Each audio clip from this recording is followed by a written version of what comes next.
This is the Tabernacle Podcast with Seth Bush, Isaac Riddle, and me, John Vermelia. What's up, fellas? Living the dream. It is. The winter wonderland of Michigan has finally arrived. Coming on down. I love it. Oh, yeah, we got hammered. You find out about people, though, with these snowstorms, because it's like, the roads were so bad. I couldn't believe it snowed in Michigan. I know. It's like it's more like, can you believe it didn't snow That's right. in Michigan? I have a rust bucket of a truck, but it does have four-wheel drive, so we're surviving right now. It's good. So I'm driving a Jeep, the Commander. Love it. It's the Overland Edition, four-wheel drive all the time. Heard it had a lift on it, too. There's a little bit of a lift. Yeah. Yeah, just a little bit of a lift. However, here's the deal. Last winter at this time, got new tires. And tires are so stinking expensive on a four-wheel drive. Yeah. So went to a local guy, good guy, hooked a brother up, all weathers. They're worthless on snow. I am in a Jeep, four-wheel drive with a V8. And so I'm that guy. We got a little bit of snow. It's dangerous. Yeah. And just driving out of my driveway, it's on that little hill. Yeah. Dude, you got to time that spin, and kick it into drive in order, or, I'm going all the way down the hill into the pond. Yeah. It's ridiculous. Yeah. So I got to figure out a way to get some Blizzaks or something on that thing, because it Blizzak? should be able to climb a wall. Yeah. But no, man, these all-weathers are worthless. Yeah. And I didn't realize it because when I first put them on, I drove on them for about a week, and then snow hit, and then I realized it's too late now. Yeah. These are my tires for the next 5 years, man. 100%. It'll work. All weather, nothing. Yeah. But no, it's brutal. We had a two-wheel drive vehicle for a minute at our last house. Same thing, driveway like that. And I'm pretty sure front-wheel drive vehicles, rear-wheel especially, but two-wheel drive vehicles should be outlawed in Michigan. You think so?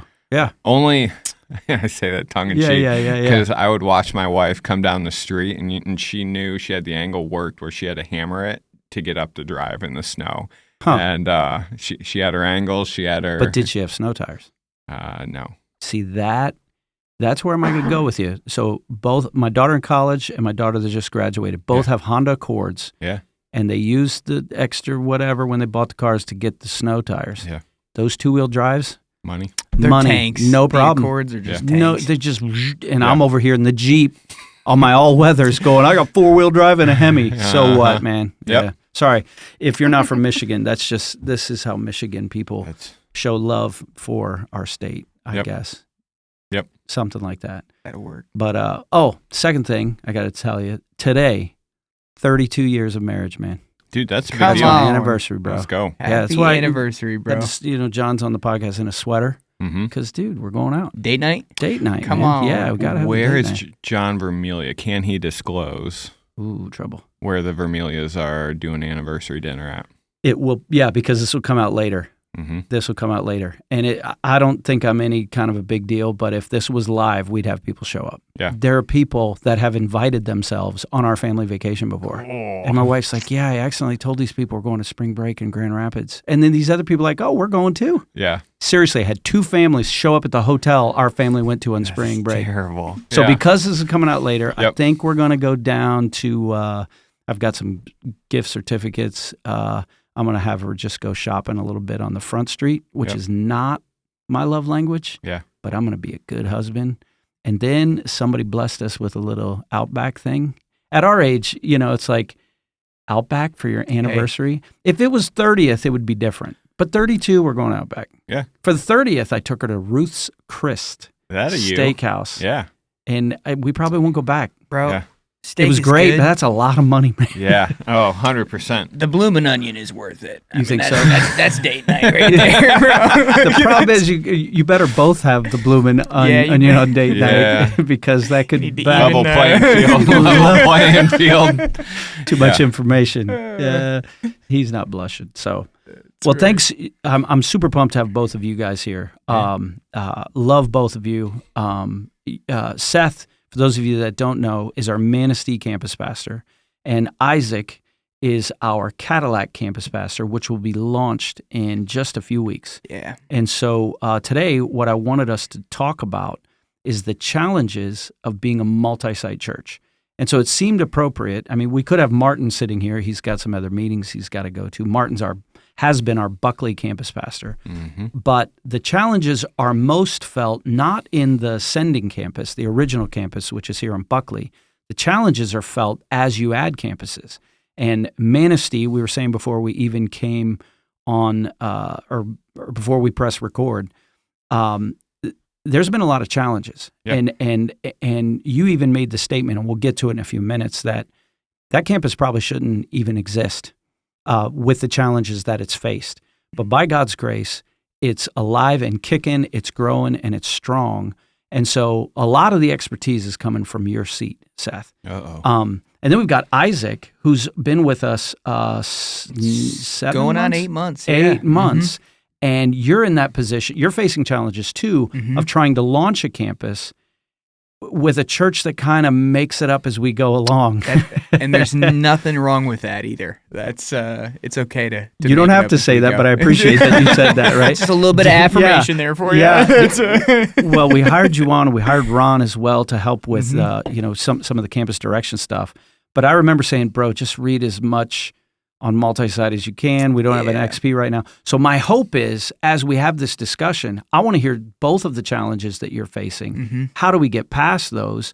But I imagine that, Isaac, you're going to be learning a lot from hearing Seth talk about. So. Seth, how many years has it been since you've been at Manistee now? Is it 5 or is it 4? 4.5. May will be 5 years for me, end of May.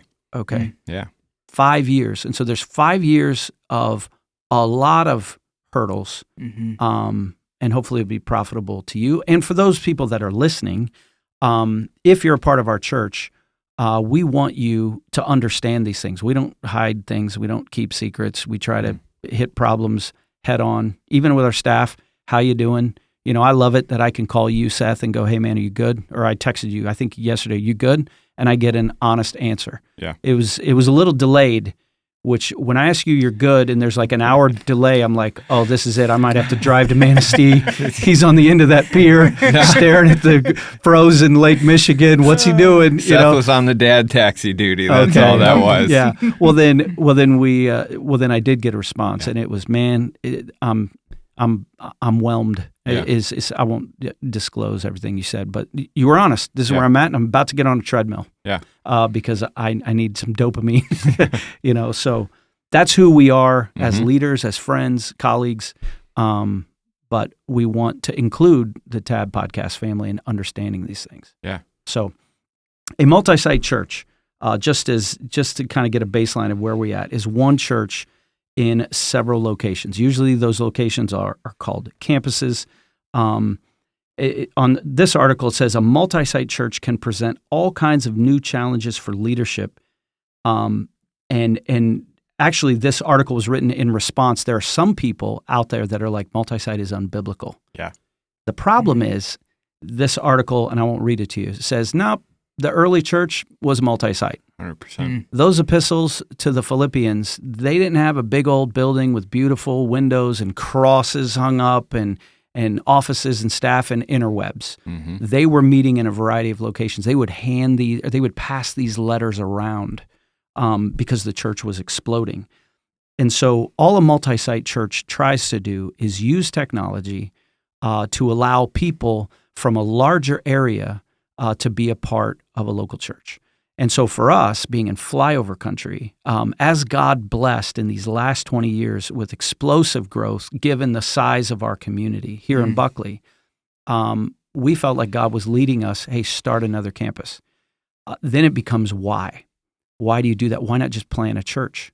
Well, you can plant a church, but what we had seen is there was a formula, there was a DNA, there was a method of trying to bring excellence to the sticks that was working. And the stuff that we were reading started talking about stewardship as the number one reason to go multi-site when your church is growing. Yeah. So we were warned, don't do multi-site in order to grow your church bigger. And that's a misconception a lot of people have, is, they're just trying to take over all of Michigan. And of course, our response is, no, we're trying to take over the world. But not for us, for the kingdom of God. And so when you have people that are driving long distances because they want to be a part of this church, how do we bring church closer to them? And so the multi-site model allows you to practice really good biblical stewardship because a central team can provide that level of excellence at a lot of different locations without having to rehire a creative arts director, a lead pastor, a guy like David that makes all of our media pop, someone like Lindsay Hoflinger who makes our graphics pop. And so one central location can do that, and you can add campuses if you have a place and you have people and you have a leader, and then you can go. So you can actually do more with less money. In the meantime, there's a lot of challenges that come with that. And so just to kind of wrap that up, I was listening to a podcast from a multi-site church pastor, and I'll leave this at that. But Joby Martin was his name. I can't remember the name of his church. I should know it, but he's down in Jacksonville, Florida. Tim Tebow goes there. It's a monster church, dude. Big dude. Yep. Head like mine. Yeah, that's right. He's got a big beard. He lifts and hunts and does the right. jiu-jitsu and lives in Florida, right? Yeah. And someone was challenging him on this podcast of the problem with your church is that it's too big. The problem with your church is, you're adding all these campuses and no one can really know you and kind of be your friend, and you can't go to dinner at everybody's house and so forth and so on. Mm-hmm. And he had the best response. He came back and said, you know what? We've been running out of space. That's why we added campuses. And he said, first, tell me who I should tell not to come to this church anymore so we can be at an appropriate size for you. Mm-hmm. Tell me who I should send away. Yeah. And then he said, secondly, would you have us do less for the kingdom of God? And it just shut the convo down. Yeah. And then the guy was like, you're right, I'm wrong. Now let's talk about your church. Yeah. Yeah. And so it went in a completely different direction. When he said that, it was a huge blessing to me because, man, we're trying to be ambitious for God. Yeah. But who should we send away? Well, I think it flies in the face of two different interactions people had with Christ, as he's telling the story of the wedding feast. No, fill the room. The feast is here. Fill it. Nope, they didn't come. Go out, find more. And so, again, who are you going to turn away? And then church was always supposed to be multi-site. Last I checked, Jesus in his Great Commission sent us. You reference this at Fight Night. Yeah. Mm-hmm. Where did he send us? Judea, Samaria, and the ends of the earth. Right. We've created the rooms within the church of the different denominations, the different groupings, but no, the church was always supposed to be multi-site. We like the little, just stay here. I've got my little club. These are my friends. Yeah. This is where I'm comfortable, and let's not move beyond that. Yeah. Good point. You look even at that Great Commission too. Like Jesus didn't put conditions there. It wasn't make disciples until. It wasn't go until you're comfortable. Keep going. Keep making disciples. As long as there's a mission field, be on mission. Yeah. Yep. I like it. So we're doing it. I don't want to scare anybody. We're not making any promises, but we haven't even opened Cadillac yet. As far as recording this podcast, man, we were down there last night doing that little cleaning night. And the screen, dang, it is popping. I want to watch the Super Bowl there. We have seen Star Wars on it already and full approve. Oh, it's full approve. And the sound system. So, Tab family, you need to know, Matt Hughes, our tech director, he does not want he doesn't want public accolades. He was not on our staff when we built T2. He was not on our staff when we renovated what is now T77. And we've got some backfilling to do because he is on staff and has saved us so much money, over $100,000 by doing all the sound, all the tech.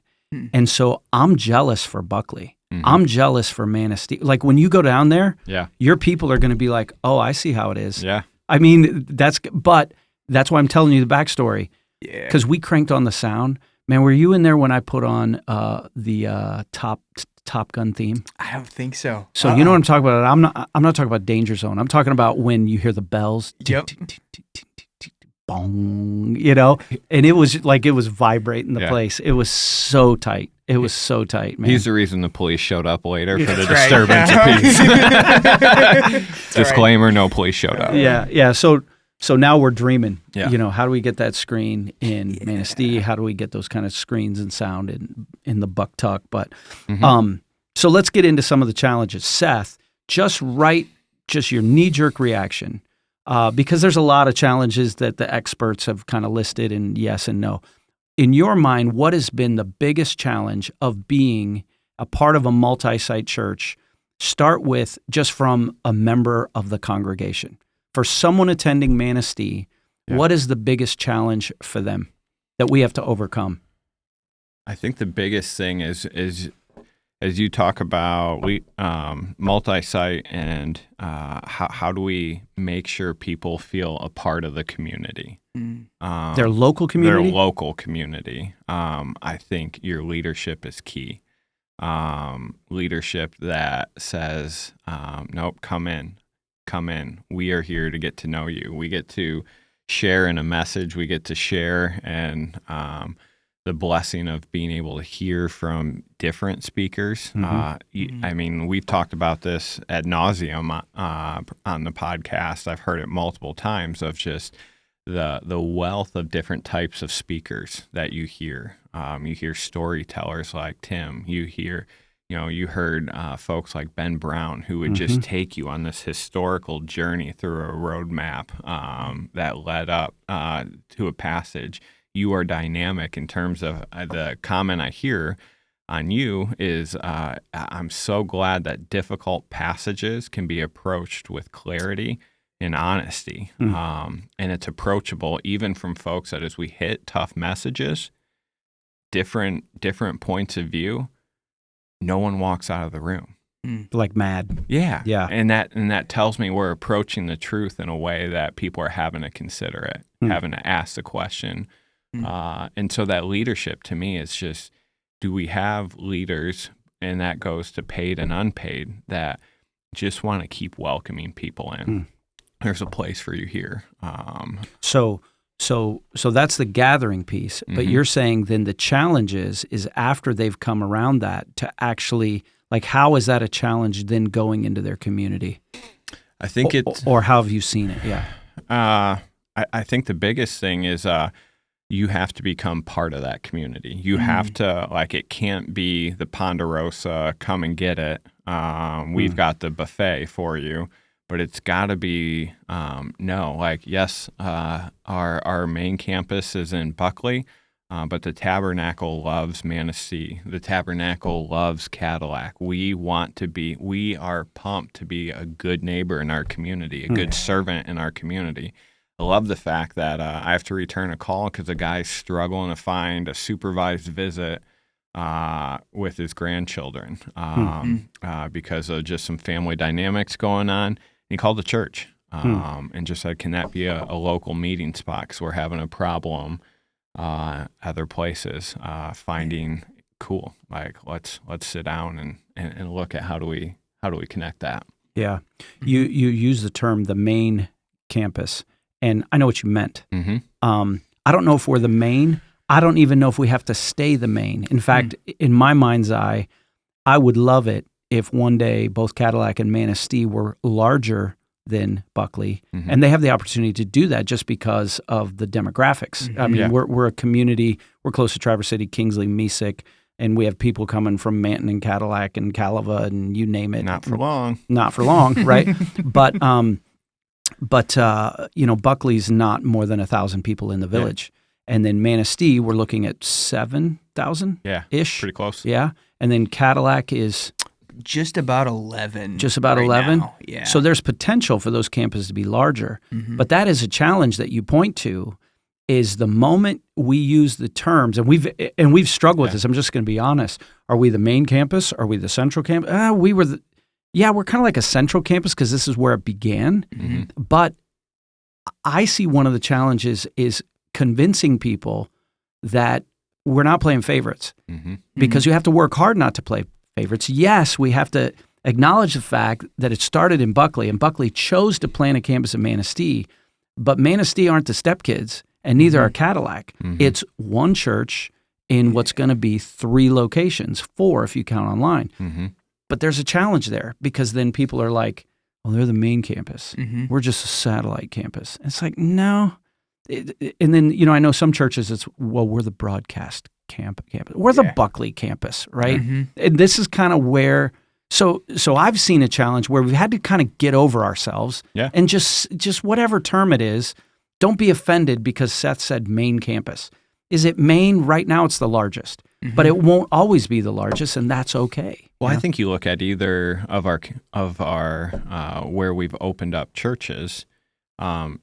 Tell me churches that get to start in a building like T13. Yeah. Oh, wow. In a place like T77. Beautiful places. Now, we had some growing pains in Manistee, and the joke goes that Seth has baby hands, so he came after all the work was done.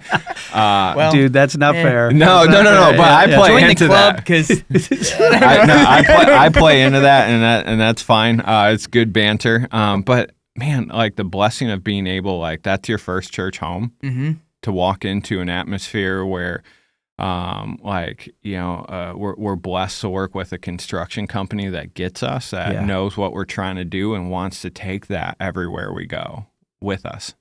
Lakeshore Construction, that's a free shout out. Yep. That's free. Yeah, 100%. Because they want kingdom work to be done at our campuses. They've blessed us huge, they fight hard for us in those areas to make sure that experience, and it shows when people walk into our buildings. So from your perspective, Isaac, go. Like, what are you seeing right now? Because you're in the planting mode. You're trying to gin up the, the excitement. Let me piggyback that because Seth, bro, I think you just touched on a number of wins. I'm gonna hone in on a couple here. If there's a church staff member or a pastor that's listening right now, like you think about the church world, there's not a church out there. Let me rephrase because I don't want to assume. There probably shouldn't be a church out there that isn't passionate about growing and going to some extent, right? And with the idea of expansion, you have this opportunity to go, to plant, to disciple more people. But I know a lot of church planters, that have started from quite literally the ground up, right? Like themselves. And maybe they formed a key you team. Mentioned that last night, it's and that's work, right? Like we have to figure out what is this church about? Where are we going to gather? Who's the congregation? Who's the staff? I mean, budgets, structure, everything that you're thinking about building from the ground up. Whereas in a multi-site setting, at least this is my experience, some of that was adopted, some of that was inherited right out of the gate. And I don't say that to point out, haha, look at us, like we've got it made. It's just like, this is what you're experiencing. As a pastor, bro, I rejoice in that every single day. Like that's such a win because there were so many things that people did the work for, that we got to receive as a blessing. And it was, there were a lot of things we didn't have to do, or at least I didn't have to do from the ground up that saved the day. Right. So, Well, one of the really cool things, and we've said this before, but you have been one of the easiest merges. I know that's what we call our, our little membership thing. If for people that are new to the church, but Isaac has just merged really well because you've been an adopter, and you're like, oh, their vision has changed lives. I can get behind that. Their mission is to love God, love people, make disciples. I can get behind that. Deal. And then it's like, and then just picking up the DNA because you're a humble guy and you're a fun guy, you're a passionate guy, and you love people. And, I'm just even watching you in meetings, like you're picking up our language, you're picking up, oh, here goes Tim, and when Tim goes, you just let Tim go because there's going to be some wisdom and there's going to be some barbs, but you're going to take it, Good. Yeah. But to your point, it's like these campuses aren't franchises, so to speak, because every church or every campus is going to have its own flavor. But the elements of the DNA are going to be similar. And I wonder if some of our growing pains, to go back to Manistee for a minute, early on there were people still getting to know the DNA. There were staff getting to know the DNA. You said leadership is everything. And it isn't just leadership at the central campus. Leadership at the campus is just as or more critical. Yeah. And before we started with the podcast, you were saying that Manistee probably shouldn't be here because early on we took 2 gut punches, just bam, bam, and that was before the pandemic, of which will not be named. Yeah. So Yeah. I don't know. You want to speak to that of why leadership at the campus is key? Yeah, and that one and even just to clarify a little bit, that's the leadership I'm talking about. That person that knows that, because there's a little bit of island sitting at a new campus, right? So like we are part of a wider multi-site church, but there's still the ability, like, man, that deep community isn't there yet here, and we're working on it, we're growing it, and just to have that person that says, okay, like, I'm fighting that, I'm gonna go back to where I know I've got some home and some community at the Buckley campus. And then come back and keep building, keep pushing, keep moving, working on forging those relationships, and so with Manistee, just to talk to just straight at the point, we had a phenomenal plant team, tight knit group, a lot of community, a lot of families that were on mission that wanted Christ known in their community, and gave sweat, blood, and tears to that That's right. building, and so thankful for that foundational work. And then we had a couple lapses of humans being humans and making some mistakes. But to talk about that as you bring a new campus to a community, you're in the business of capital building, trust building, and when that, and as we were talking about that, trust is so important within especially, you've talked about this, meeting with other pastors, wanting to meet with other pastors, wanting to just give thanks and celebrate that we're on the same team, the same mission together, and when anything happens that to thwart my ability, because we tell people at Merge, we tell people, hey, if we're not the right church for you, it's okay. We'll help you find a church that fits you, that preaches the name of Jesus. All of a sudden, when we have those missteps, throws all that to the wind, and now we truly are a lone wolf in a community trying to build that back. Right. Yeah. That's when community gets pretty lonely. Yeah. Bro, can we back up for a second too? Because there's a piece of that puzzle that we got to unpack a little bit more. You had said, so trust plays a really big part in this process. As a campus, whether you're an established campus or building from the ground up, how do you pursue that trust? It's not something that's built overnight, right? Like, this is an organic process.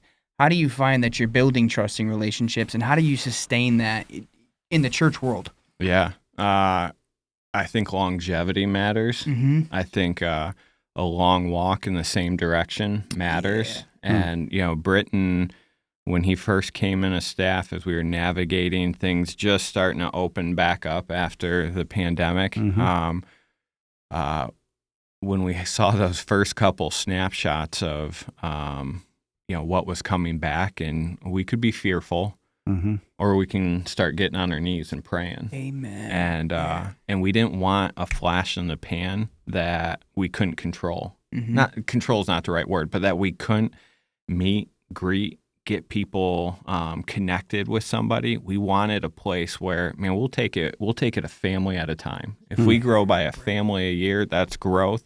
And that's more disciples we're putting on mission for Jesus. We wanted a long, slow burn. And I think that trust in the community works the same way. We're building a phenomenal ministry partner over in the Manistee with First Baptist over there. And it's been part of that long, I see you preaching Jesus hard.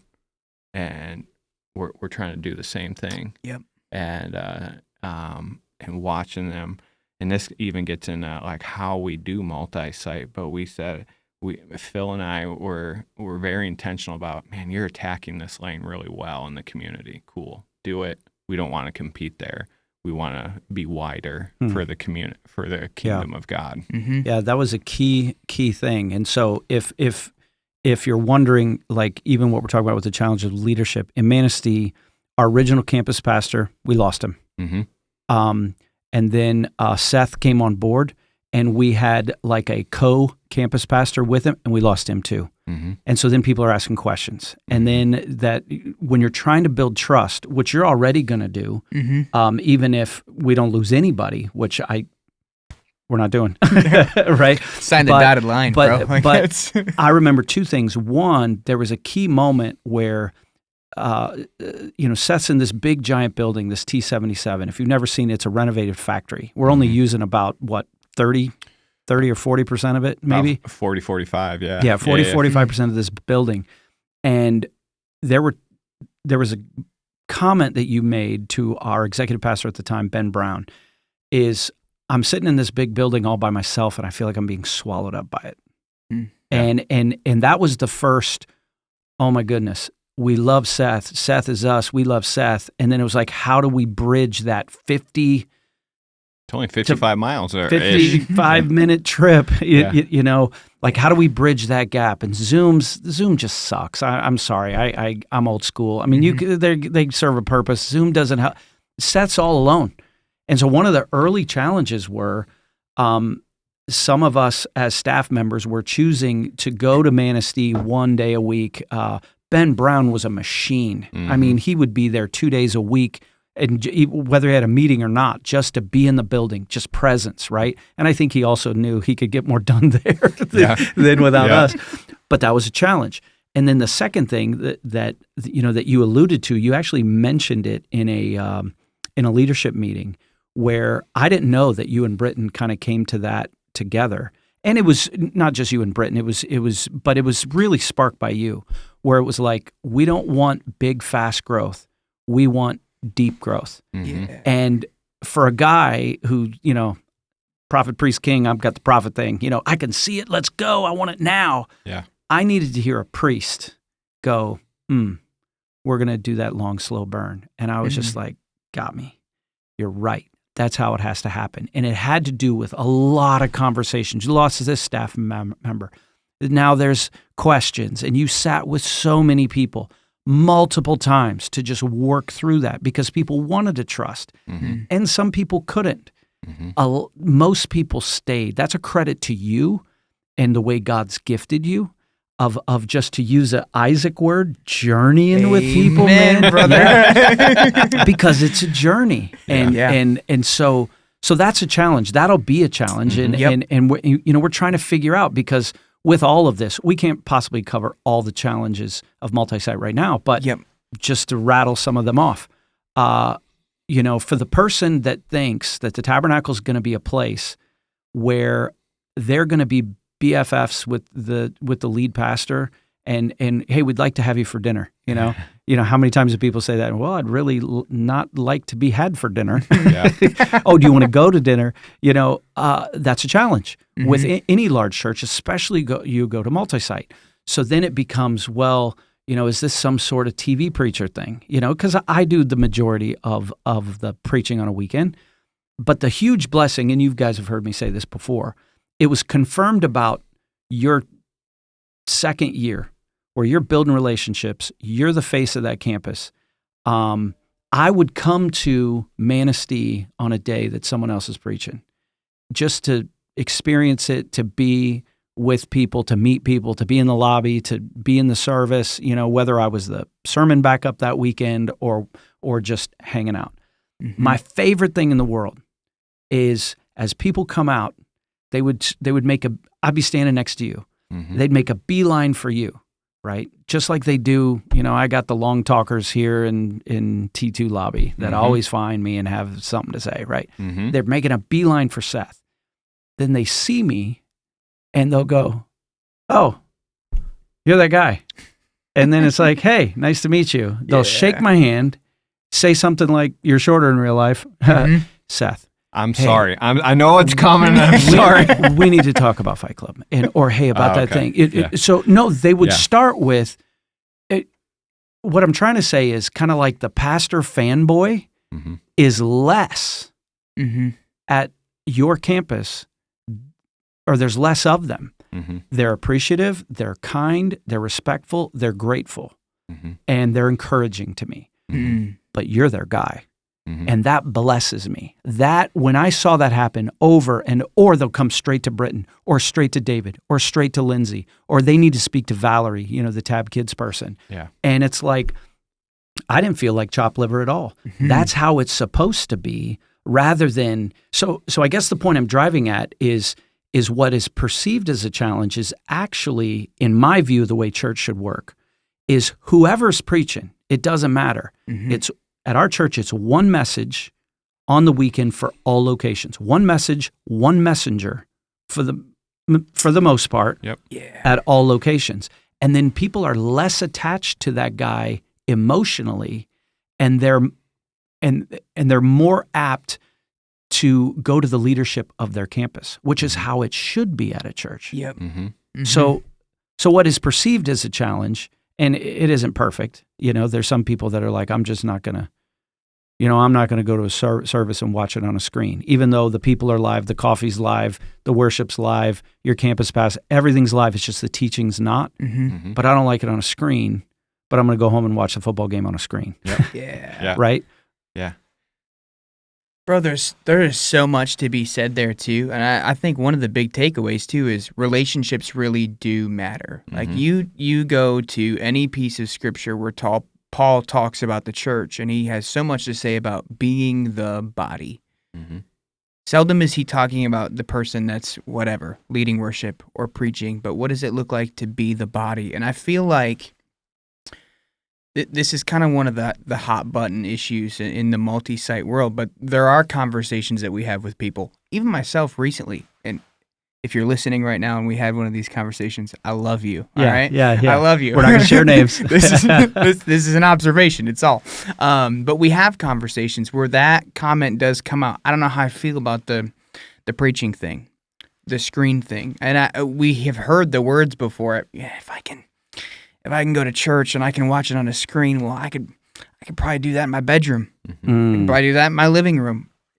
Tell me who's sitting in that living room with you when you're doing that, though. Boom, nailed it. Because there's a huge piece of the body that's being completely missed there. And that's not a slight against anybody. I understand why people think that way, but what place have we given the church body deep-rooted relationships in our lives? Right. That's where we're going to find. So I'm so glad that you brought that up, because we're not just talking about what we've learned from Manistee, because we've learned a lot, Mm-hmm. and we didn't give you a ton starting up in Cadillac. You're forgiven. But you've reminded me of a core issue. Mm-hmm. And so if we go back 2,000 years, so we said at the beginning, essentially, we believe most of the early church were multi-site. You're the church in Ephesus, okay? And Paul planted you, and Paul was your guy, or a better example would be Corinth, right? Yeah. Where that was a massive city, and that church grew, and it had some jacked up issues. They had all kinds of stuff. I won't break down Corinthians. Paul sends them at least 3 letters. We only have 2, and they're recorded as 1st and 2nd Corinthians. Mm. And you're not buying Apollos, but Paul was your guy. And so you're so grateful when Paul writes a letter, and it's a long letter, and if you read the letter, it's really a really long, all-encompassing sermon. Mm-hmm. Now, I imagine not everyone could read, not everyone has, they don't have photocopiers to make all these copies. That letter was read to them. Can you imagine being in a first century church and someone says, Seth's reading the letter to us from Paul, and, it's just not the same. Yeah. I need Paul here live, or Apollos is reading the letter and it has him, and it's, well, Apollos isn't my guy. Even though in there, Paul is saying, it's not me, it's not Apollos, it's God that makes this grow, right? But they're disappointed because Paul wasn't live.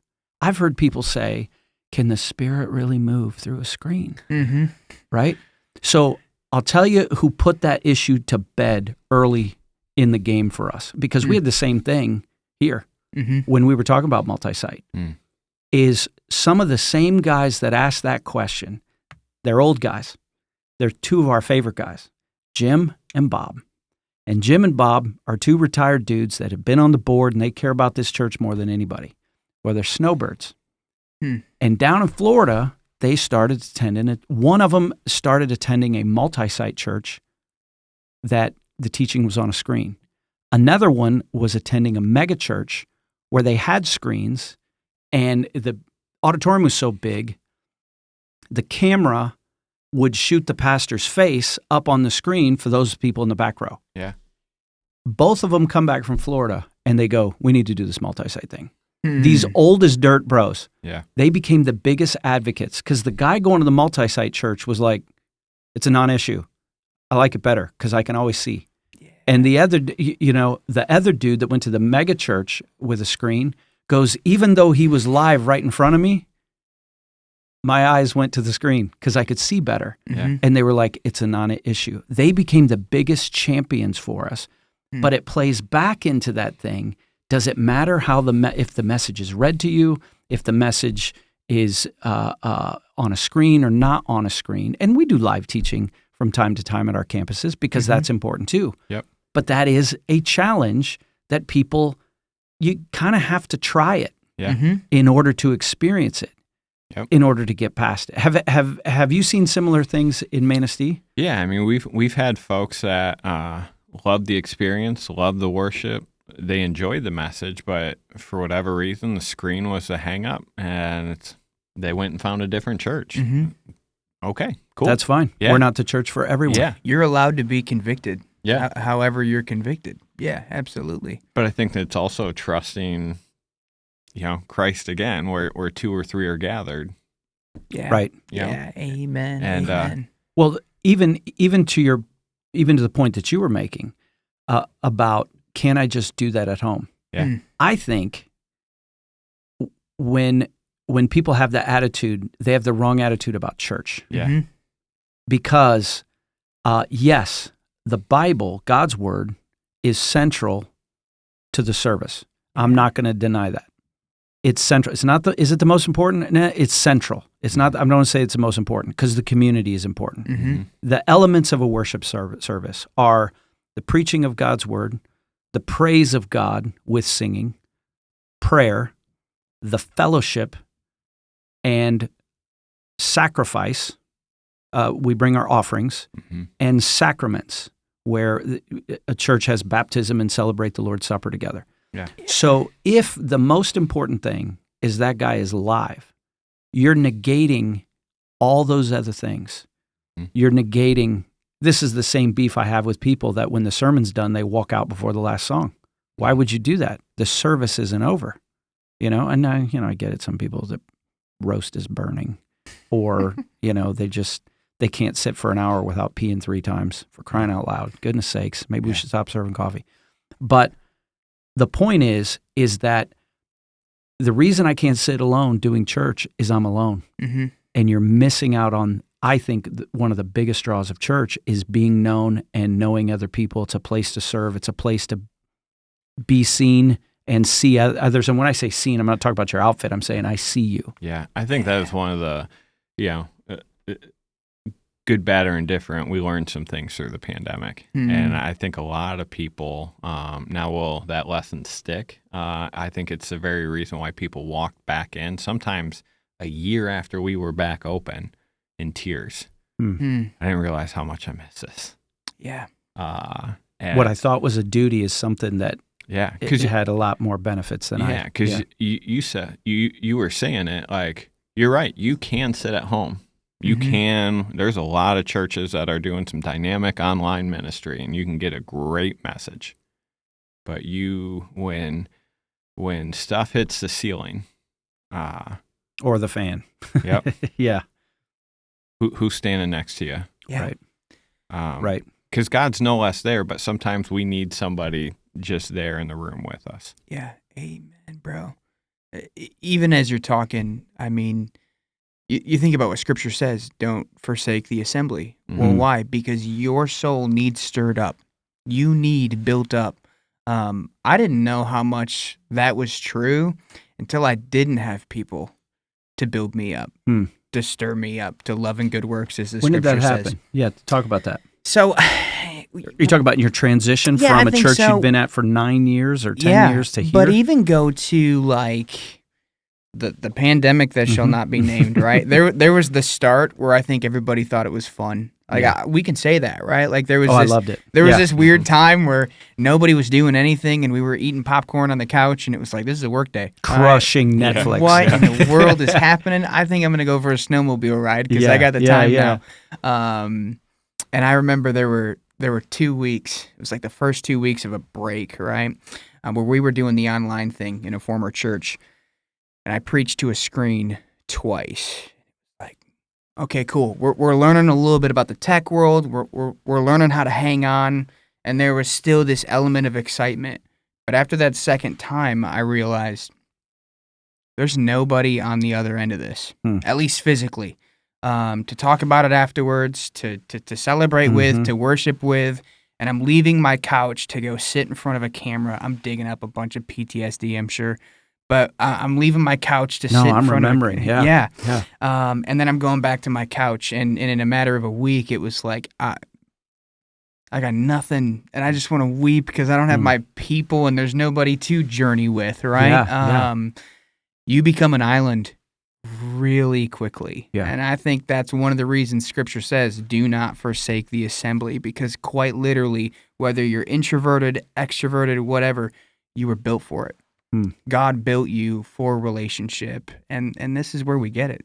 Is the church, is the body. So that's well said. And you know, I even think that my pandemic experience was probably muted compared to most because we have 5 children. Our oldest is married, and so there were 9 of us that were hanging out a lot at our house.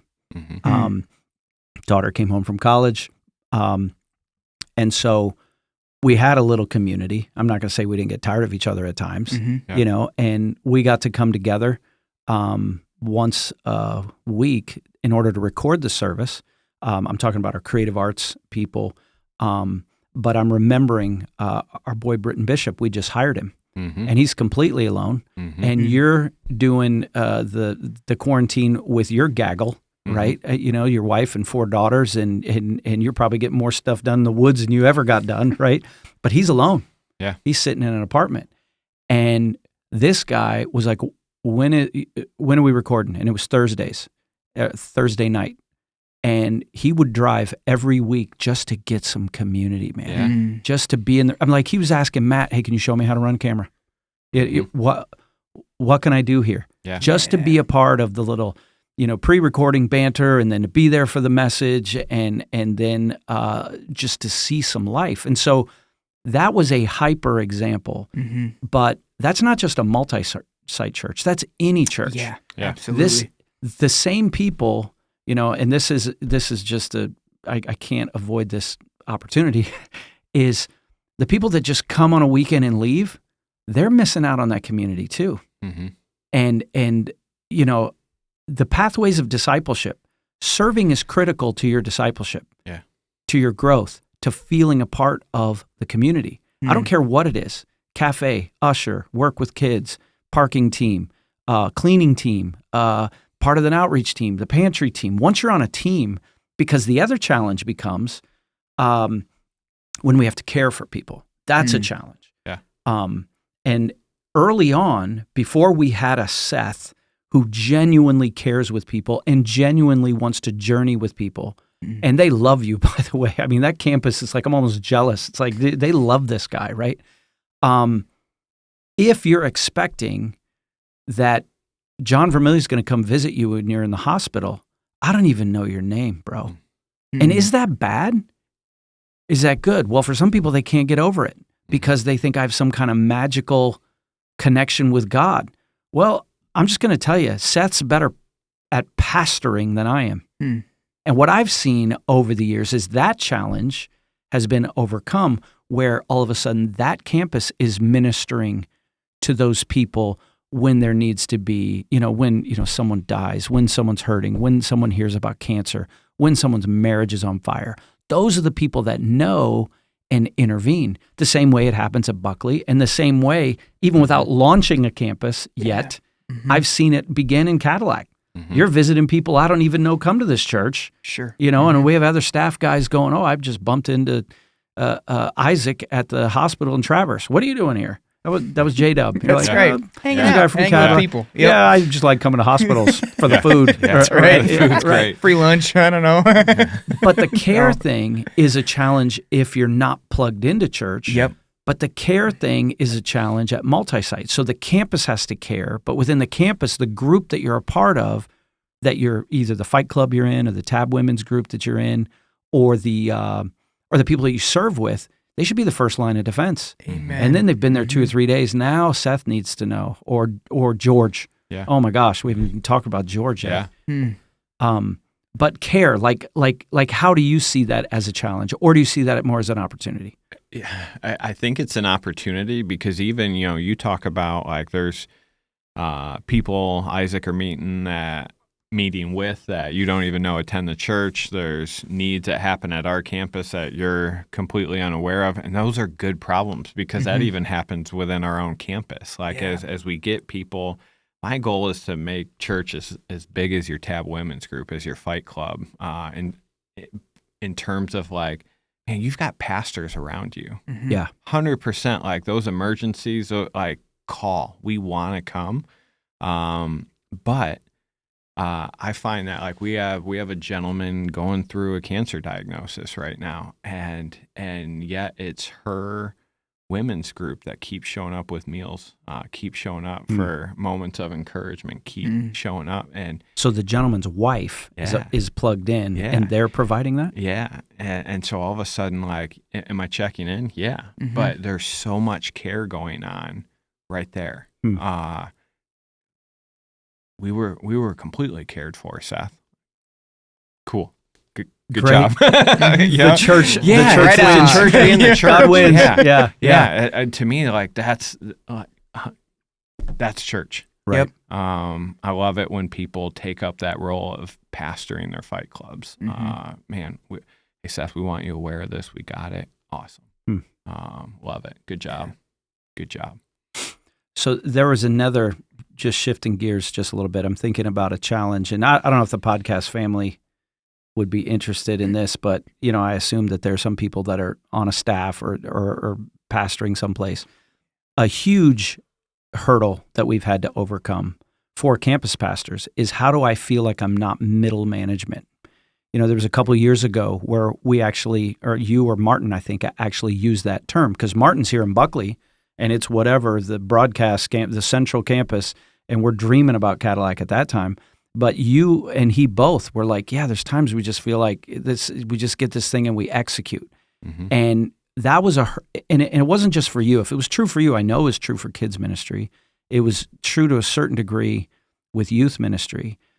But it seems to me, and my memory's going as I get older, at some point, like I remember that it probably happened, the first time I heard it was a leadership team meeting. But then kind of shifting and saying, okay, do we need to rewrite job descriptions or what is it? But I would never want a campus pastor to feel like he's some sort of middle management being dictated to. Instead, it was, how do we ride that line of, we are a campus in Manistee, and our job is to love God, love people, love this community. And for you to feel the freedom to lead that within a larger structure.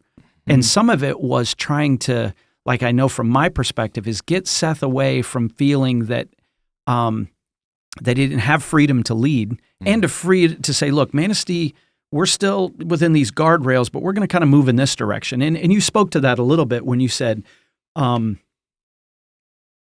or that conversation that you and Britton, we wanted to lead the charge in loving our community and to stop thinking of, hey, Buckley, come and tell us how to love Manistee. Instead, no, this is my thing. My thing is to love this community well, because it seems like there's been a shift. Like and maybe I'm wrong, and you're free to say, nope, I still feel like middle management. But how did that shift for you? Because it all comes back to your leadership there, because I have seen a shift. Well, I think there's two parts of that. Go for it. And one, it's having an executive leadership team that was willing to hear that and to say, what can we do on our part? And then there was some heart checking I had to do within myself. Say, yeah, you could make that true if it's just if you want to make it a plug and play. Go ahead, grow that seed of bitterness; it'll come. Or you can look at the blessing of what we were talking about before. No, I'm bought into this because it's pointed the right way. It's pointed to Christ, and so I'll be the first to say, like, I was wrong. To say that, oh man, we need to be creative in so many different ways. We need to be driving some new and different things at our campus. Or it's like, we could, or there's a pastor that said, smart people create, geniuses borrow. And that ability, like, I know you've hinted at this before, Isaac. My strong suit is not admin work. It's not office. It's not like ground and pounding my brain cells to a pulp so I can try to be creative. No, there's been some best practices established that seem to make it really easy for people to come and hear Christ. So maybe let's just look at how do we make that available for more people? Amen, and can I be a champion of that? And that's something I needed to grow on. And so there's, it's both ways, and I hate saying it comes back to the leadership of that, but it's leadership. Like, am I okay with being a servant, knowing that the people above me have my back, care about my heart, and are doing everything they can to fight for the opportunity to see the kingdom grow in Manistee and Cadillac and anywhere else we call to go. You guys are thinking at levels that I don't have to. And frankly, like, and this is a different conversation, I can't anymore with my head. Like, it's just too many details. So, like, how do I stay in my lane well and love this corner of the Tabernacle well? And that I think that hit me for the first time at Basic, deep. Was it Herschel talking about the thorn? Yeah. And I'm at a point with my head where it's probably as good as it's going to get post traumatic brain injury. And this is what I'm working with. Sorry, guys. It's like God just knocked all that other stuff out of your head and said, I just want you to love people. Yeah. And it's there was a side where, like, I was a guy that never needed to write anything down because I could just remember it. And now I'm fighting to remember something Heather sent me to the basement for. So can I just be okay with my lane and to serve that lane well? It's a massive, you just gave a massive dose of not just leadership, but humility. It's like I want every campus pastor to hear what you just said. Seriously, there's so much wisdom in that, and it's a 10-week sermon series. It really is. Like, I'm not even kidding. It is. What I'm hearing is, okay, one, stay in your lane, but also there's beauty and there's reason for staying in your lane. I look at that's not all you said, but it's one thing that it's really sticking with me right now. I remember this one day in particular. This is sometime this last summer. There was a day where Ron Lamarand, so he is, for those of you who don't know, Ron Lamarand is the Lammer man. I'm going to get in trouble for saying that. I call him Ronaldinho. Ronaldinho, Lammer man. He is the man. And there was this day in particular where, like, I know he was feeling it because he was just busting things out. I mean, lists, and I'm watching my email, and I'm like, this guy's killing it today. I did one thing. I went over to a dude's house for like 4 hours, and we drank sweet tea, and we cried, like, over just crap, things that are happening, and it was a beautiful moment. Like, just this guy's going through something in his life. Yeah, there's just some things that we were working through and talking through and praying through, and, like, we were just two dudes drinking sweet tea and crying, which was, like, really humbling. I don't know about the tears, but I love sweet tea, man. Dude. Sometimes I just need a good cry. Okay, all right. But there was, in that moment, like, there was an insecurity. There's a point to this. There's an insecurity in my head as I'm sitting with this dude, and I'm watching my counterpart just kill it.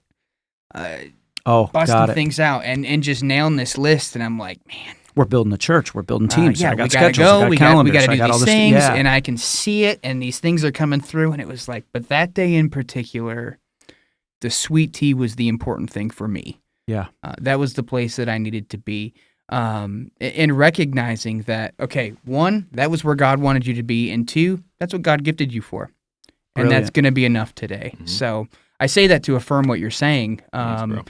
Even in the midst of like my own fallenness, I want to fight that tension. Mm-hmm. Like I want to be everything that I can be Mhm. for everybody. And the reality is God Mm-hmm. didn't make us that way. Yeah. Wow. At least me. So See, this is crazy. I was on a Zoom. I'm part of a speaking ministry that brought in an author guy with all the resume, blah, blah, blah. Yeah. And he was just, he wasn't blah, blah, blah. I'm saying he's got all the things, was on all the shows and written all the books, but they'd asked him to share his life story with us and how he got to where he was and what he originally wanted to do. And, his first marriage fell apart and he didn't think he'd ever used by God again. And then he was just telling us a story of how God redeemed all of this thing. And without telling you his whole story, from what you both just said, he put it this way, so much so that I had to write it down because I needed to hear it, but I needed to hear it said that way. And I'd heard it said in a different way. But he said, too many people waste a lot of time trying to refine their talents, and they ignore their gifting. So you can have a talent to do admin. yeah. But if your gifting is people, you need to be with people. I'm thinking right now of John Williams, who, the Tabernacle is going to hear before this podcast gets dropped. We finally have seen John Williams for who he is. We've always loved him, always appreciated him. But, when he came to this church, we didn't have a job for him. He just retired and moved up here because he wanted to be a part. As I recall, he said, I want to be a part of a happening church before I die. And he and Barb left Grand Rapids, moved up here. Their son was our worship leader at the time. We gave him an office at the church and said, so you can start caring for people and maybe talk to old people. And he didn't like that, but he didn't get sad. He just went to work making himself invaluable. Yeah. First went out the door to the hospital. First went out the door to a crisis. Started discipling people that were new to the church and falling through the cracks. He was just doing all this stuff. Somewhere along the way, John applies to become our facility guy. And at first, we're like, John, facilities? What does he do facilities? Ben Brown saw the value, and he said, I bet you that guy knows everybody because he's always in the third space. He's at every service. He's great at connecting people, loving people. I bet you he could do this. And killed it for the last 3 years or 2-3 years as our facility. I mean, he's been here longer than that. It's been almost 10, but just began killing it and just all this ministry stuff that John did. He wasn't just a facilities guy. We had to add care pastor. He's also a discipleship guy. He's pulpit filling at other places. He's just pastoring the heck out of things. I almost said something else, right? And then it just dawned on me. This guy is gifted to do what you've been doing and what I believe you're gifted at as well, to do exactly what you said. He'll do the 4 hours in the sweet tea. He's chased more sad people that disappeared for 6 months and gone and sat in their living room or on their porch, okay? And they're usually more seasoned Christians, and it's like, what are you sad about, and talking them down off ledges and all this kind of stuff. John Williams is gifted at pastoring, the spiritual gift of pastoring. And so we're going to make him the Buckley campus pastor. Yeah. Because Martin Rizzi is gifted in some other things. He is the startup guy. He's a pastor with the Ron ability to here's the plan, here's the list, here's how we're going to disciple 1,000 people in the next year, and this is how we're going to develop training programs for all our. That's what he loves. Yeah. And so we're making these shifts, but it goes back to what you were saying, is I can spend a lot of time trying to become better at what I'm bad at or not as good at. But when I figure out my gifting, that's also where, and this guy was saying, this is where you find the most joy. Sometimes there are things that just have to be done. That's I was go going there because Nope, that's- because you're in the place of trying to build teams for something that hasn't launched yet. Well, Go. and bro, this is a whole other can of worms that could probably be another episode. But there's truth in get the stuff done that needs to get done too, because we can use our calling, our talents, our gifting as an excuse to do nothing, right? Yeah. There are times when I'm going to have to... Sorry. So like I don't feel gifted in children's ministry. Yeah. That's not my calling. Mm-hmm. Children's ministry needs done. So God is calling you to serve. Boom. Like there's Boom. that. But bro, fill in the blank, right? Like I could say all day long, I'm really passionate about discipleship. I'm really passionate about relationships, journeying with people. There are times when I still have to fill out an Excel sheet, and I don't get to use my calling as an excuse not to do the work that God's asking you to do, whether that's an Excel sheet, children's ministry. Sign up for children's ministry. Sign up for children's ministry Cadillac, yeah, because But it that's needs the to get thing. done. Yeah. But it is a tendency. I don't know for everybody, but at least for me, it's like, I don't know if I should be doing that. Maybe I need to delegate because it's not really my thing. No, dude, put up or shut up. Like, you got to just do it sometimes because that's the reality of being obedient to the Lord. There's 50 things we could say there. Yeah, but that's brilliant for the people that are listening. You said it. God's called you to serve. That is a calling on all of us. Mm-hmm. Yeah. Now, if you can find that magical spot eventually where your calling and gifting kind of end up in the same lane, and this is what you're passionate about, and then there's joy, that's great. Mm-hmm. But sometimes you have to serve in a lot of different areas before you find it. And what I hear you saying is, just because the need isn't my gifting doesn't mean I don't serve the need. Mm-hmm. And to back to Seth's story, I feel like we have you closer to where your exact gifting is, and hopefully that's also what's going to bring you the most joy. Now, I know there's still some holes we got to fill in Manistee, but I feel like you're closer there. And I feel like, or I believe, I know, that in hiring Isaac, for me, the telltale sign was this guy is a lot like Seth. And I think the world of Seth, your personalities are different, but the gifting seemed similar. Mm-hmm. And of course, you like the right music, and you're a good hang. It helps, you knew who Pantera is. You know what I'm saying? I do like Pantera. You like to hunt. You like to golf. And I was like, bingo. And I don't know if you know, in my mind, Seth, that you were a template for what I've been looking for, which is one of the reasons. Now, you guys are different. I'm not saying that you're in the same mold and pigeonhole you, but we got a winner when we got Seth and Manistee, an absolute winner. And then it was like, this guy's kind of like that. And even our change in Buckley has been like, John is a lot older. He's been around for a long time. But if we start looking at gifting, and it's right there. And I probably shouldn't say this on the podcast. Everyone who has heard about us moving to John Williams as Buckley campus pastor is overjoyed. Not because they don't love Martin. They love Martin. They're overjoyed for John. Mm-hmm. His wife sold him out to me when we were at T13 on that work party. Yep. We're scrubbing toilets, me and Barb, right? And I said, "Hey, how does John feel about being the campus pastor?" I can't tell you everything. She said, she didn't use these words, but he's giddy. Yeah, he's giddy. Yeah, but it started with him serving in a lot of areas that he didn't feel called to facilities. Yeah. But he made it sing, man. And at the right time, it's just awesome. Yeah. To kind of link those 2 points together, what other church has a facility team that loves showing up early to drink coffee so they can hang out? Yeah. I'd kill for that in Manistee. You know what I mean? Wow. And that speaks to the gifting that he's grown towards. So you talk about the volunteers that show up to clean for and John Williams, yeah, because they see that gifting. He's been pastoring them. He's been working with them. And then to the folks that, like, we had this in Manistee, a phenomenal plant team that was everybody gifted for Tab Kids? No, but they knew it needed done. Mm-hmm. Did people really want to serve coffee? No, but they knew it needed done. They're probably going to be your best disciplers because they're on the lookout to find the people that are truly gifted for that. Yes. And so if you're at that spot, get in, serve at Cadillac. Bro, yeah. And then, find your gifts, find what you're not good at, and that's one step closer to where you're probably called to be. Yeah. No, that's good. I'm fired up.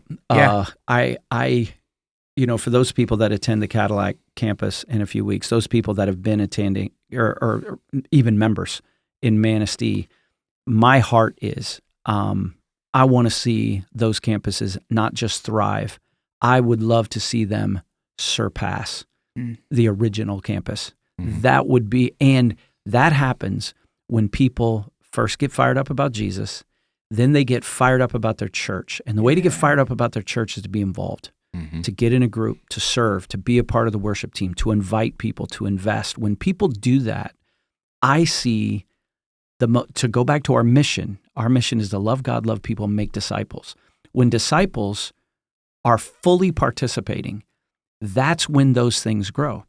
And so one of the challenges is, people are, it's like, well, I'm thinking about the people that live kind of halfway between the Buckley campus and the Manistee campus. Some people are like, well, Buckley's bigger. So I want to go where it's bigger because, there's more of the spirit there. It's more, not just 2 or 3. It's, some weekends 900, so I just want to be there. But what they're missing out on is they're just kind of drive-throughing at Buckley when they could be on a ground floor in Manistee, where their leadership, their service, they're needed in that group. And I think sometimes people miss out on being discipled, really feeling a part of the cause, getting real close to the fire. And the same thing's going to happen in Cadillac. You've used this term before, Seth, kind of as we wind this down. You've said that you as a staff, or you as a campus pastor, had to take ownership, extreme ownership of your world. You didn't use those exact terms. I'm going back on other conversations we've had. You had to own your world. You had to take ownership of your people, ownership of those relationships. I guess what I'm saying is when we start seeing people, and we do, take ownership of Manistee, the congregation, this campus, this community, that's what I'm about. That's when, because we've had some tremendous growth there. Was there anything that helped you get there? Because I think the same thing will be key in Cadillac when people start taking ownership, that it's not just, it's not just this little experiment. It's this is a for real church. I've said it before, if the landscape changes, worst case scenario, all these churches in 30 years, all these campuses might become independent churches. Great, But was there a key to get there for people? Or do you see it, because it's an ongoing process, of shifting from just, this is a place I come and watch on a screen, to owning it? I think it's both, and I hate riding the fence, but if multi-site's not your gig, that's fine. It's really okay. But if you want to be a part of the Tabernacle, any other multi-site church,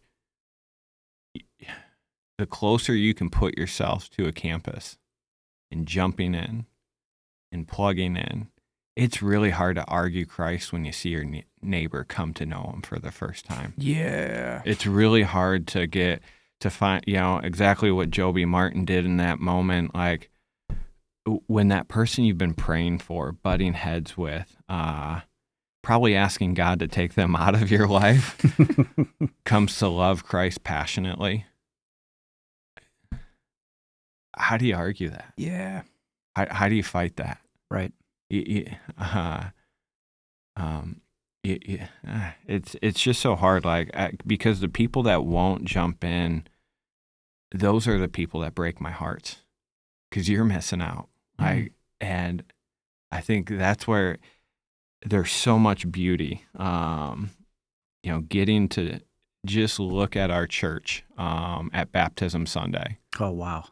Manistee was off the chain. Yeah. That was so big. We're watching, hundreds of people line the break wall.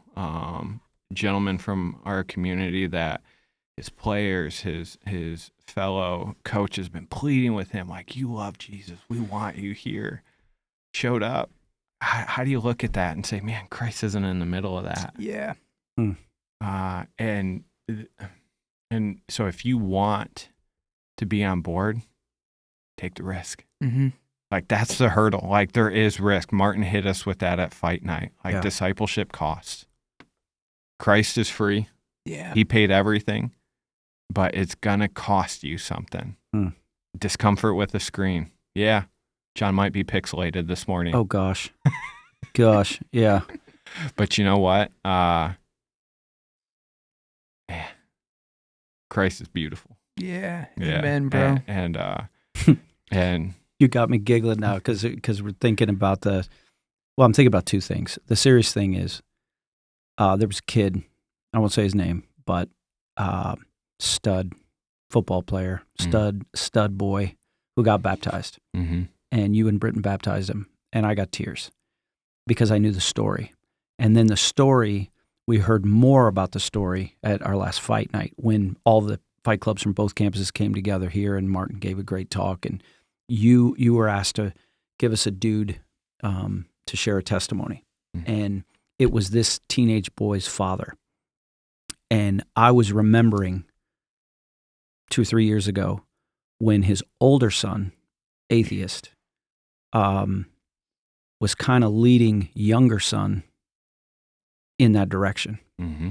And because of the ministry of that campus, Britton, yourself, the team, Boundary, our youth men, the whole deal, this kid gets fired up about the Lord. And then at fight night, we hear that guy who is plugged in, he and his family, all the way in, even when he's thinking, I'm losing my sons. Then we hear the older son gave his life to Christ on Christmas Day. Christmas break. Or Christmas break, right? That same night, that younger son who had been at risk, who was baptized on that Sunday, hands me a letter and says, hey, there's a discipleship opportunity in Colorado this summer that I want to be a part of. Can you pray for me? Mm-hmm. And it's like, bro, you don't have to ask me to pray for you. Of course I'm going to pray for you, but I also know you need money. Yeah. And it's like, yep, the church is going to get behind you, bro. You know, but there was a guy that plugged in, and that was his testimony about plugging in and seeing the faithfulness of God show up with his children. That doesn't always happen. Yeah. But that was a living, breathing example. And it makes the pixelated screens, what we're talking about is, welcome to my struggle, okay? When we first started doing Manistee and they got the nice screen, David Hoflinger comes up to me and says, John, your complexion is, you get a little greasy and a little fired up. Would you be okay if we put some makeup on you? And I said, say that one more time and you're fired. No. The answer is no. Yeah. However, because of the screen, I've had to buy a new wardrobe. Yeah, you have. Solid colors. My wife's given me these print shirts, and I can't tell you how many times, 3 years ago, going out the door, my son, who's running the video most of the time, he's like, Dad, you can't wear that shirt. It's going to make the screen go nuts. Doesn't like the Paisleys, bro. And all of Manistee thanks you, Benji, for the ministry you are doing.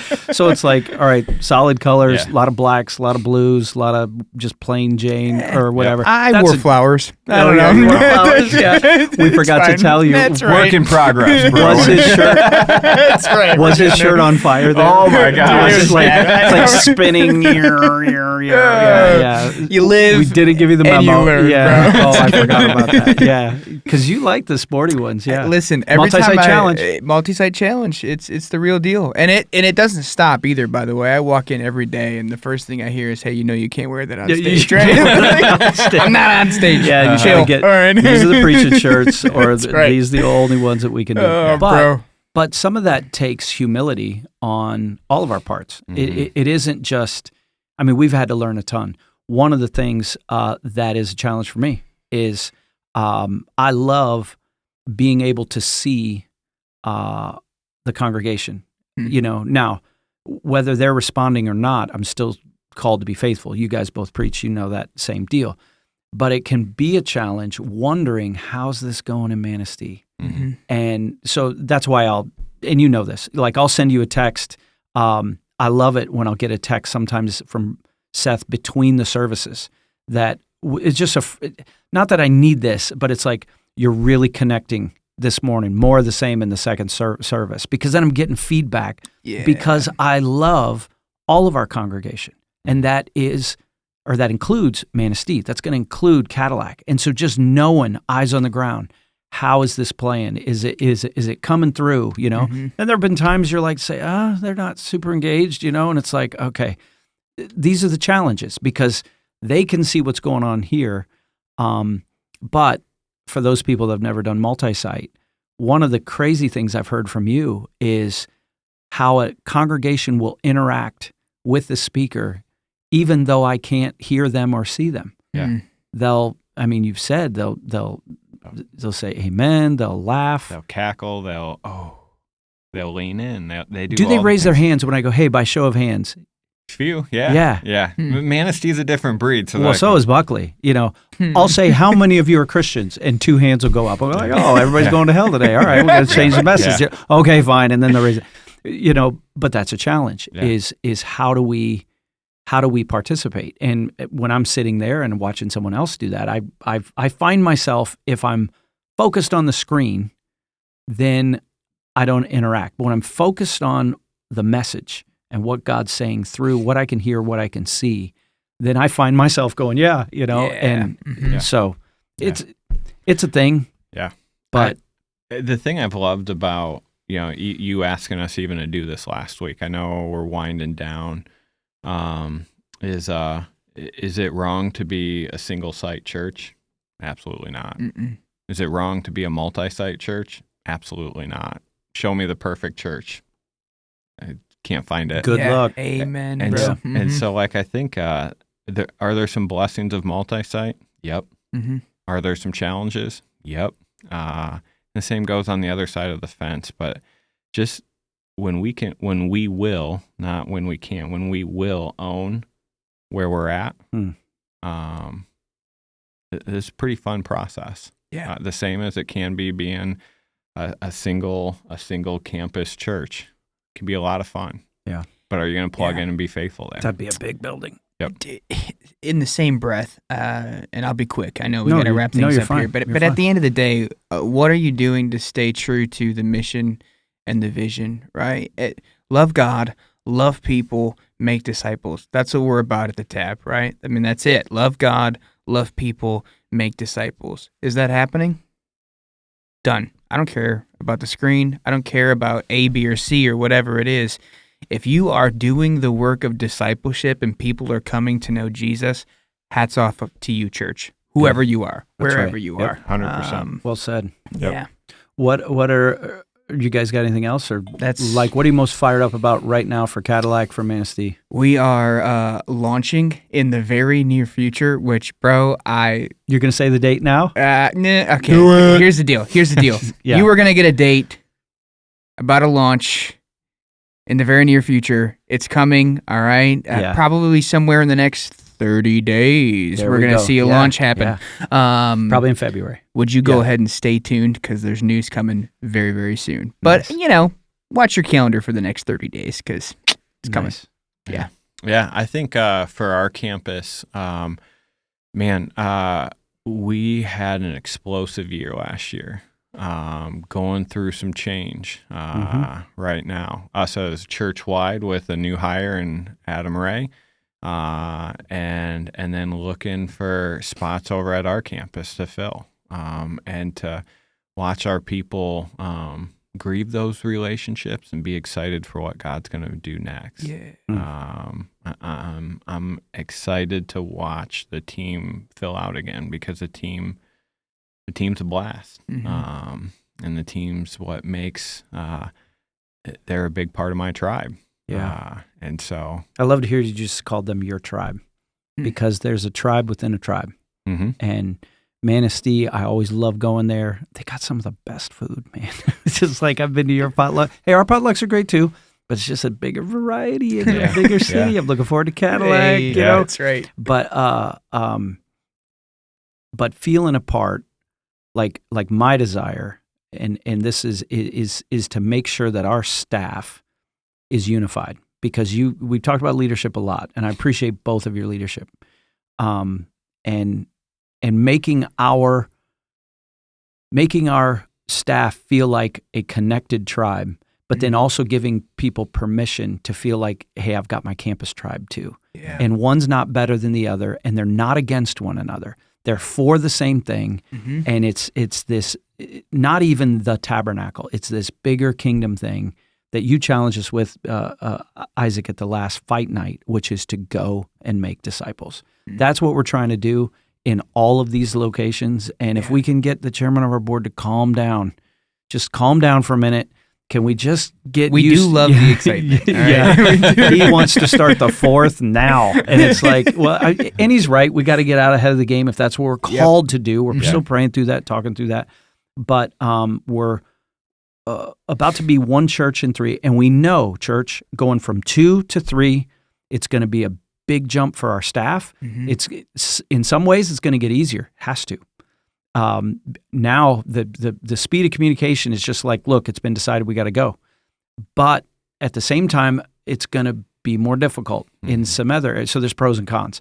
And so we love change because, I think I put this in the email, is change can be good. It can be fearful or frightening, but we serve an unchanging God. He doesn't change. He changes everything and everyone around him all the time. And so we're flexing with change too. So it isn't just, I got to flex, everything's going to change. And I'm grateful for a creative God that does that, but I'm thankful that there's some things that don't change. His word, his love, his character, his nature, his provision, his strength, and we give him the glory for what's going on here. So that was just a taste of some of the challenges. We didn't even talk about challenges with the staff, challenges with meetings. Light bulbs are already going off now. We might need a part 2. Stop because we can keep going. But thanks so much. Thanks for coming from Cadillac. Thanks for coming from Manistee today. Just because that's the only reason you came over here today. To see your face. Oh, John. Yeah, whatever. Here, buddy. Here. Same room. Glory. Shut up. All right, cut the camera. Benji, thanks for putting up with us, man. Just 3 preachers talking. Can you imagine if we'd had Martin here? Oh, boy. Oh, Not enough words. We would have needed 2 more hours. We needed 2 more hours. So what are you drinking? That's the Celsius, no free shout-outs. Oasis vibe today. I tried that last week. It's good. I haven't found one I don't like yet. Yeah. Celsius, if you're listening, we need to stock up. You didn't have a drink today. Dude, I'm winging it today. Yeah? I did have, so I stopped at my buddy Jim's house on the way up here. Yeah. And he's got this awesome espresso machine. Oh, dang. So he hit me with the cappuccino on the way up. Nice. Any more caffeine and we got to keep rolling. So nothing during the podcast. So. Yeah, today cool. I was doing the Black Rifle thing. My daughter got me that nice for Christmas. mug. Oh, she was like, Dad, I know you have enough mugs, but this, I was like, new favorite mug? One more. Come on, man. So, yeah, that's fueling me right now. So, like it. No free shout-outs to Black Rifle Coffee, but, we could, do they do the cups, the little K-cup things? Yeah. I need some Black Rifle Coffee or Die K-cup things. Yeah. So I don't have to brew it, because it's not cheap. They're good on a lot of levels. That's my backcountry coffee right there, too. Your Black Rifle. They're all over the place. I love it. Got some Christian guys there, so. All right, well, that's enough for today. Thanks again for being here, Benjamin. Bro. Thank you. Until next time, podcast family, this is Isaac, Seth, Benjamin, and myself signing off.